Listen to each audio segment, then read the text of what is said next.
Kaoru Hayashi was your average high school student in Neo-Tokyo. He went to class, hung out with friends, and spent way too much time playing the latest virtual reality games. Life was normal, predictable, until it wasn't.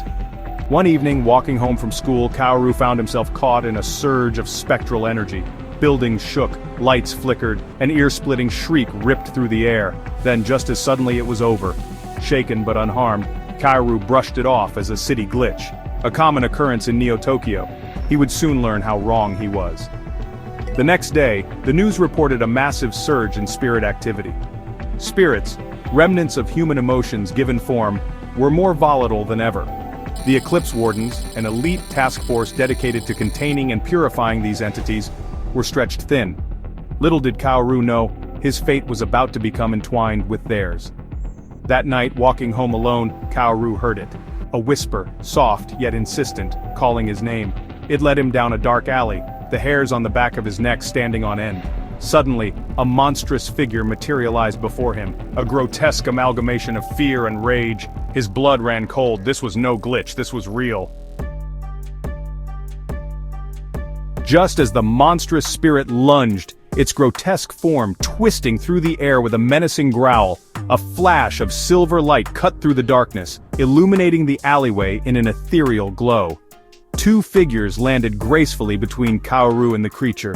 They moved with a speed and precision that defied logic, their synchronized movements a dance of lethal elegance. The Eclipse Wardens. Aiko Tsukishima, a girl with eyes as sharp as her silver-coated katana, met Kaoru's gaze. Her presence was both reassuring and intimidating. "Stay back," she commanded, her voice as cold and sharp as her blade. It was a tone that brooked no argument, a command that demanded obedience. Beside her, Rei, a tall, imposing figure with a stoic expression, drew a strange, intricately designed weapon. It hummed with energy, a low, resonant sound that seemed to vibrate through the very air. Kaoru watched in awe as they fought, his heart pounding in his chest. He had never seen anything like it. The sheer power and grace they exhibited were beyond anything he could have imagined.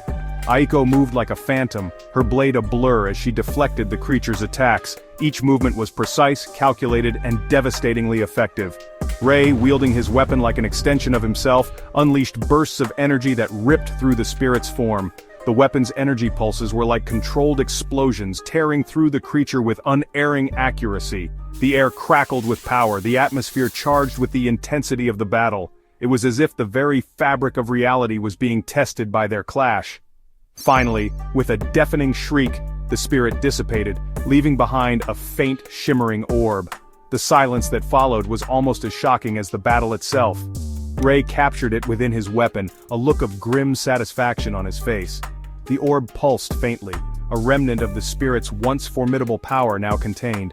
Turning to Kaoru, Aiko spoke, her voice still sharp, but with a hint of curiosity. There was a new intensity in her gaze, a probing look that seemed to see right through him.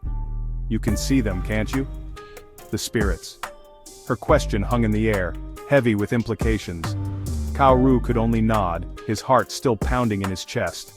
The reality of what he had just witnessed was beginning to sink in, and with it, a flood of questions. Aiko's lips curled into a humorless smile. It was a smile that spoke of hard truths and difficult paths ahead. "Congratulations, kid, you're a soul resonant." Her words were both a revelation and a challenge, marking the beginning of a new chapter in Kaoru's life. Welcome to the world of the Eclipse Wardens. This was a world of shadows and light, of battles fought in the unseen corners of reality, and Kaoru was now a part of it. Kaoru's life changed overnight, no more ordinary days. He was thrust into a world where the line between reality and the ethereal was blurred, a world where whispers carried the weight of the unseen. He trained rigorously with the Eclipse Wardens, learning to harness his latent abilities. Each day was a test of endurance, pushing his body and mind to their limits. Aiko, his combat instructor, was a harsh but effective teacher. Her methods were unyielding, her expectations high. She believed in his potential, even when he doubted himself. Rei, the team's strategist and tech expert, taught him about the spirits and the delicate balance they maintained. Through holographic displays and intricate simulations, Rei revealed the hidden world of the spirits. He discovered that as a soul resonant, he could not only see and hear spirits, but also speak to them. This connection was both a gift and a burden, opening his eyes to a realm few could comprehend. He could sense their emotions, their residual humanity. Each spirit carried echoes of their past lives, fragments of joy, sorrow, and everything in between. This ability, while valuable, came at a cost. The emotional toll was immense, leaving him weary and drained after each encounter. Each encounter left him emotionally drained, haunted by the echoes of their pain, their longing, their despair. The weight of their whispers lingered long after they had faded. Purifying the spirits was the hardest part. It required not just skill but a deep understanding of their essence, a willingness to confront their darkest memories. He understood it was necessary. The spirits, if left unchecked, could wreak havoc on both the physical and spiritual realms. Uncontained, they posed a threat to both the physical and spiritual realms. Their unrest could lead to chaos, disrupting the delicate balance of the world. But the act itself, using his newly acquired skills to unravel their essence, to erase their existence, filled him with a deep sense of unease. It was a constant battle within him, a struggle between duty and compassion. One evening, after a particularly grueling purification, Kaoru confessed his doubts to Rei. The weight of his responsibilities was becoming too much to bear alone. "They're not evil," he said, his voice heavy with the weight of his emotions. "They're just lost. Trapped." His words hung in the air, a reflection of his inner turmoil. Rei looked at him, his usually stoic expression softened by a hint of understanding. He knew the burden Kaoru carried, the conflict that raged within him. "The duality of existence, Kaoru," he said, his voice low and steady. "Light and shadow, joy and sorrow. These elements were intertwined, inseparable. To destroy one is to deny the other."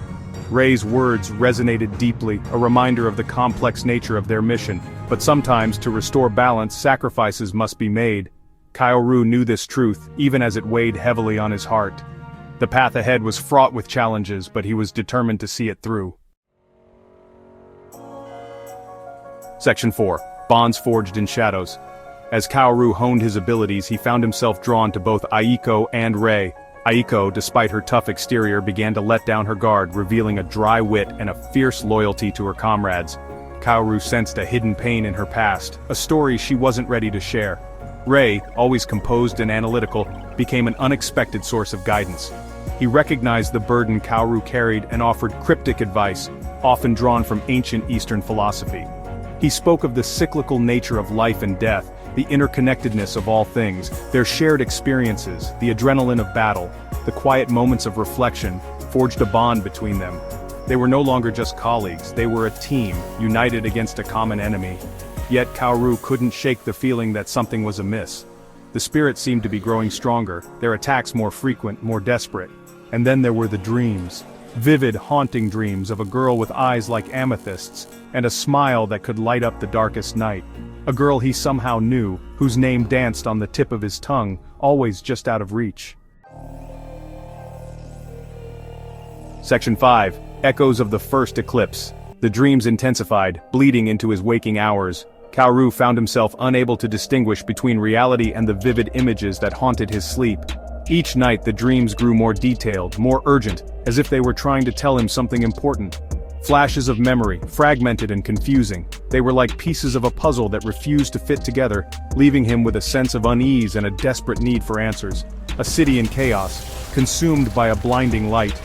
The scenes were apocalyptic, filled with fear and panic, as if the very fabric of reality was being torn apart.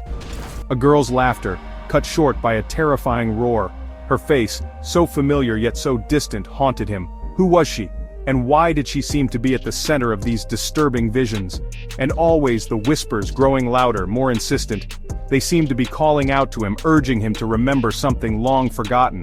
Kaoru confided in Rei, seeking answers. He needed someone to help him make sense of the chaos in his mind. Rei listened intently, his dark eyes unreadable. He had always been a pillar of strength for Kaoru, but this time, even he seemed troubled by the revelations. "The first eclipse," he said finally, his voice grave.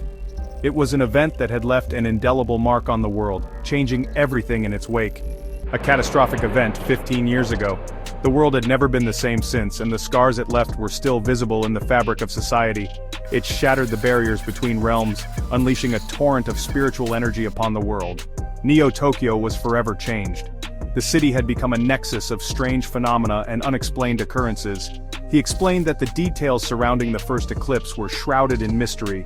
Many had tried to uncover the truth, but the answers remained elusive. The official records were incomplete, almost as if someone had deliberately erased parts of history. It was as if the world wanted to forget the horrors of that day. The few survivors suffered from amnesia, unable to recall the events of that fateful day. Their minds were blank slates, wiped clean of the trauma they had endured. "And the girl in my dreams?" Kaoru asked, his voice barely a whisper. He needed to know who she was and why she was so important to his memories. Ray hesitated, then placed a hand on his shoulder. He knew the weight of the question, and the burden of the answer. "Our memories shape who we are, Kaoru. They define our past and guide our future. But sometimes the past is best left undisturbed. Yet Kaoru felt a deep, unshakable need to uncover the truth, no matter the cost. Kaoru's gut told him otherwise. He had to know, he had to remember. The answers were out there, hidden in the shadows of his mind, for himself, for the girl in his dreams, for the fate of Neo-Tokyo itself. He would not rest until he had uncovered the truth. The first eclipse was not just a historical event, it was a turning point, a moment that had reshaped the world and left echoes that still reverberated through time.